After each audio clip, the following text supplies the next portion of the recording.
누가복음 24장 1절에서 7절까지의 말씀을 보시겠습니다. 안식 후 첫날 새벽에 이 여자들이 그 준비한 향품을 가지고 무덤에 가서 돌이 무덤에서 굴려 옮겨진 것을 보고 들어가니 주 예수의 시체가 보이지 아니하더라. 이로 인하여 근심할 때에 문득 찬란한 옷을 입은 두 사람이 곁에 섰는지라. 여자들이 두려워 얼굴을 땅에 대니 두 사람이 이르되 어찌하여 살아있는 자를 죽은 자 가운데서 찾느냐. 여기 계시지 않고 살아나셨느니라. 갈릴리에 계실 때에 너희에게 어떻게 말씀하셨는지를 기억하라. 이르시기를 인자가 죄인의 손에 넘겨져 십자가에 못 박히고 제3일에 다시 살아나야 하리라 하셨느니라 한데. 아멘. 1절부터 보겠습니다. 안식 후의 첫날 새벽에 여자들이 그 준비한 향품을 가지고 무덤에 갔다고 나와 있습니다. 여자들이 무덤을 찾아갈 때 올라가서 준비한 물품이 뭐죠? 준아, 준비한 물품이 뭐야? 향품이에요. 예수님께서 그러면 제자들에게 무엇을 준비시키셨을까요? 예수님은 제자들에게 살아날 것을 예언하셨고 당부하셨고 예수님이 다시 사실 것에 대해서 부탁하셨고 그거를 공부시키셨습니다. 그리고 연습시켰고 훈련시켰습니다. 근데 정작 현실에서는 전혀 힘을 발휘하지 못했습니다. 믿음의 사실은 하나님 예수님께서 준비시켰는데 이해할 수 없는 사건과 그 현상들에 대해서 믿음으로 바라볼 수 있는 실력을 갖추지 못했기 때문에 결국은 죽은 사람들에게 준비한 향품을 준비했던 거예요. 우리 인생에 하나님께서 우리에게 준비시키려고 하시는 것이 무엇인지를 오늘 한번 생각해 보셔야 됩니다. 문제가 생겼을 때 혹은 문제에 대비해서 무엇을 준비하고 있습니까, 여러분들? 대학을 가기 위한 학생들은 고등학교에서 수능을 준비를 할 거예요. 취직하는 사람들은 취직을 준비를 할 거고, 사업을 하는 사람들은 그 사업에 대한 준비. 그럼 인생을 살아나갈 땐 인생에 대한 준비를 하겠죠. 여러분들은 어떤 행동을 준비하고 있나요? 문제에 대한 해결책, 대안, 새로운 발상, 이런 것들을 준비하고 연구를 하셨습니까? 어쩌면 문제에 대해서 자책을 준비하기도 했을 거예요. 왜냐하면 자책은 결과에 대한 책임 회피용이거든요. 그리고 문제에 대해서 포기를 준비했을 수도 있어요. 문제에 대해서 실망을 준비할 수도 있어요. 그래서 핑계를 만들어 내서 자기 합리화를 시켜내야 되기 때문에 그렇습니다. 얼마 전에 엄마하고 같이 봤던 칭찬은 고래의 인생을 망치게 한다 라고 하는 그 김영훈 교수라는 사람이 TV에 EBS 방송에서 나왔던 것을 잠깐 본 적이 있었는데, 비현실적인 칭찬이 성과를 오히려 저하시키고 자기 불구화 현상을 만들어낸다는 거예요. 그리고 우울증까지 심지어는 만들어낸다고 합니다. 듣기 좋은 빈말이 현실의 자신을 정확히 바라볼 수 없게 만들어서 오히려 발전된 방향으로 나아가는 것을 방해하게 만드는 것이 무조건적인 칭찬이라는 거예요. 솔직한 바른 말을 하는 것은 공들여 쌓아놓은 인간관계가 무너질까봐 그것이 두려워서 정확한 조언을 해결해 주지 못하는 것이 우리가 살아가는 인생이죠. 그 기저 안에, 그 내면 안에 있는 마음은 이기심 때문에 그렇습니다. 나만 좋은 사람이 되면 그만이거든요. 다른 사람이 어떻게 됐든지 간에. 우리는 우리 인생에 대해서, 우리의 대인 관계에 대해서 무엇을 준비하고 있습니까? 내가 잘 되는 것을 준비하는 그런 준비를 하고 계십니까? 어떤 실험을 한 가지 사회학자가 실험을 했어요. 1번부터 5번까지의 원숭이에게 실험을 했는데 꼭대기에 바나나를 쫙 걸어 놨습니다. 그리고 1번부터 올라가서 그 바나나를 따먹게 시켰어요. 그런데 그 따먹을 때는 반드시 올라가다가 따먹으려고 올라갈 때 물이 쏟아져요. 그래서 그 물 쏟아진 것을 극복하고 올라가야지만 바나나를 따먹을 수 있거든요. 1번 원숭이가 올라가려고 하니까 그 물이 쏟아졌어요. 근데 그 물은 어떻게 쏟아지냐면 5 원숭이 다에게 쏟아집니다. 1번 원숭이가 실패하자 2번 원숭이가 올라갔습니다. 2번 원숭이도 도전에 실패를 했죠. 3번 원숭이가 올라갈 때부터는 밑에 있는 원숭이들이 말렸어요. 왜? 원숭이들이 올라갈 때마다 물이 떨어지니까 말린 거예요. 4번 원숭이, 5번 원숭이는 올라가지도 않았어요. 왜? 어차피 올라가면 물이 먼저 떨어질 거를 알기 때문에. 여기만 중요한 거 아니냐? 이번에는 6번 원숭이를 이제 투입시키기 시작했어요. 1번부터 5번 원숭이는 자기 상황을 알고 있어요. 6번 원숭이부터는 자기 상황이 몰라요. 근데 6번 원숭이가 바나나를 보자마자 올라가려고 할 때 1번부터 5번 원숭이는 어떻게 했을까요? 6번 원숭이를 말렸어요. 6번 원숭이는 왜 말리는지도 몰라요. 그런데 못 올라갔어요. 그리고 7번하고 8번 원숭이는 도전조차 못했어요. 아까 4번하고 5번 원숭이처럼. 왜요? 다 말렸기 때문에. 이 중요한 거는 6번부터는 왜 도전을 못하게 하는지조차 모른 채 도전하지 못하고 방해를 받는 그런 인생으로, 그런 원숭이로 남은 거죠. 비합리적인 전통과 관습에 의해서 집단적인 무지가 로 인해서 나오는 결과이죠. 잘 생각해 보세요. 우리의 인생이 그러고 있지 않나요? 우리의 인생을 준비를 해나갈 때 확률과 많은 주변에 있는 이야기들, 강남에 가야, 서초구에 가야 서울대를 간다, 스카이를 간다. 이건 뭐예요? 한 번도 가보지 않은 사람이에요.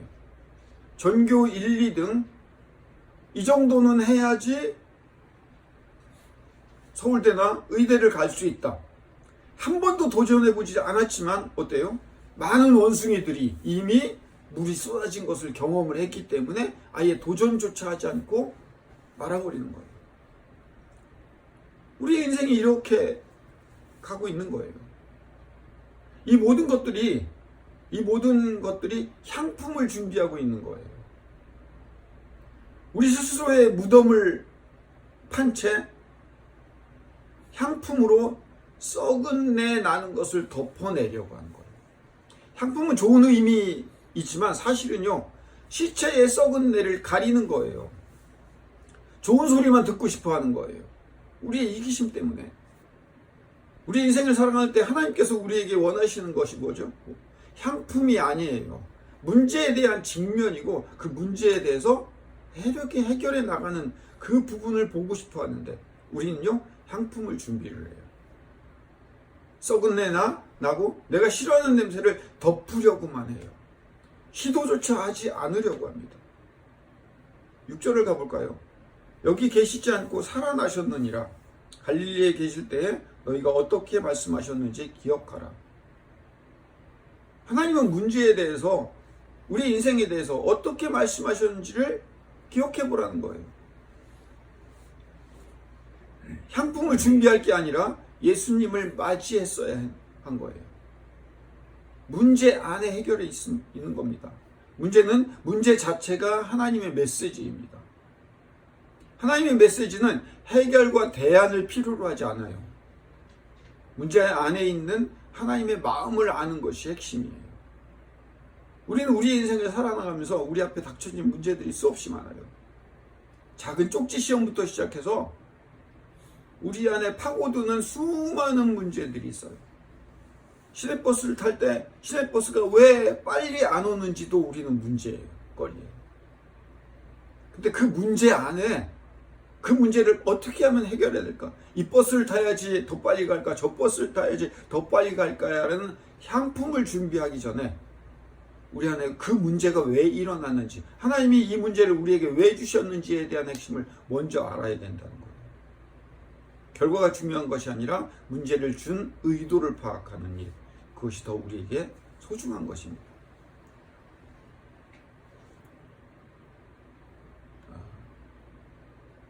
이에 어떤 일이 일어날 것을신지를 알려주시고 시작하신 겁니다.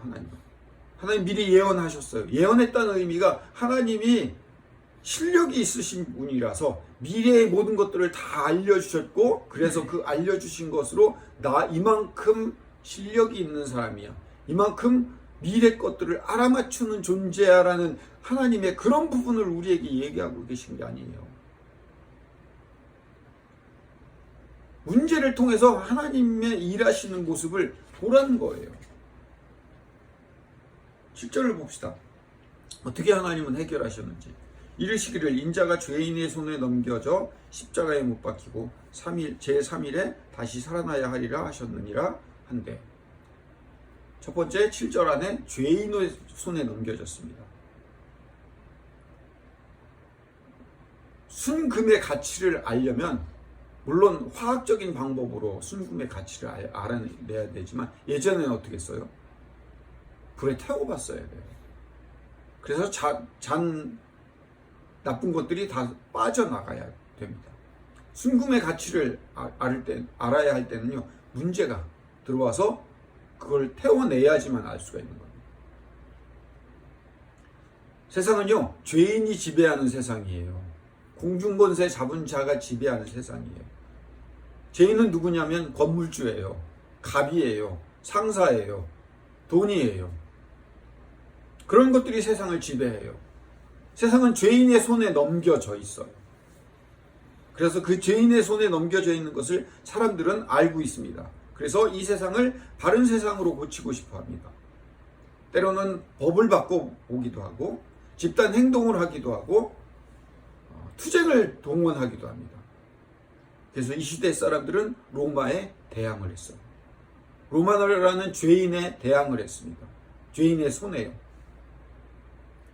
예수님은 어떻게 반응하셨죠? 예수님은 로마를 이기려고 하지 않으셨습니다. 오히려 로마에 의해, 죄인의 손에 의해 죽임을 당하셨습니다. 실패와 죽음과 절망으로 찾아 들어가셨습니다. 문제 안으로 들어가셨어요. 십자가에 못 박히셨다고요. 3일이라는 단어가 있습니다. 3일이라는 힘겨운 시간을 포함을 합니다. 예수님의 다른 모든 기적들은요, 그 자리에서 결말을 볼 수 있었어요. 예수님의 가장 큰 기적, 우주에서 가장 큰 이 기적인 부활은요, 십자가라는 기다림이 필요했습니다. 이 지구상에서 가장 위대한 일에는요, 기다림이 필요합니다. 우리에게도 우리의 가장 큰 인생의 이 길 안에는 기다림이 필요합니다. 하나님이 일하시는 시간을 내어드리는 작업이 기다림입니다. 다른 말로 믿음이라고 표현을 하는 거예요. 믿음은 내어드림입니다. 그리고 믿음은 기다림입니다. 그러기에 부활은 믿음입니다. 부활을 설명해 달라고요? 부활을 설명해낼 수 없어요. 그걸 어떻게 설명해내요? 신의 단계에 있고 신만이 할 수 있는 일인데요. 한 번도 인류가 경험해보지 못한 건데요. 설명해낼 수 없고 이해도 되지 않아요. 개연성도 없어요. 눈을 열어 보여주어야지만 알 수 있어요. 예수님께서 제자들의 눈이 열려졌을 때, 24절 후반부에 나와요. 그랬을 때야지만 비로소 그들은 알 수 있었습니다. 노력해서가 아니에요. 간절함도 아니고요. 믿음이라는 준비물이 우리에게, 우리 인생이 필요합니다. 아무것도 없는 것에서 출발된 결과입니다. 그리고 결론이 나와야만 과정을 알 수 있는 구조가 바로 부활입니다. 부활을 희망이라는 단어로 바꾸려고 해요, 한국 기독교가. 그건 부활이라는 단어가 너무 커요. 희망이라고 하는 단어로 묻기에는요. 부활은 지난 일에 대한 고백이에요. 예수님이라는 개연성 말고는 어떤 것도 설명해낼 수 없는 것이 부활입니다. 그래서 부활은 복음입니다. 복음은 뭐라고요? 기쁜 소식이에요. 그건 우리가 해낼 수 없는 것이에요. 신이 우리에게 찾아온 거예요. 부활도 우리에게 찾아오심입니다. 그리고 우리는 기다림입니다. 문제를 해결하기 위해서 우리 인생을 살아나간다고요? 아니요. 문제를 주시는 그 하나님을 바라보는 것, 문제를 이끌어 가시고 문제를 완성해 가실 그 하나님을 기다리는 것이 복음이요 부활이고 믿음인 겁니다.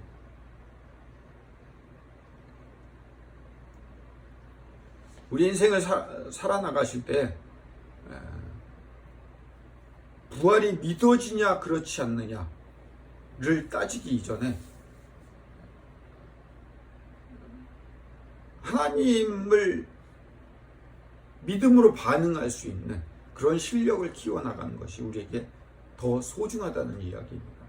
우리 인생을 살아나갈 때 향품을 준비하지 마십시오. 믿음을 준비하십시오.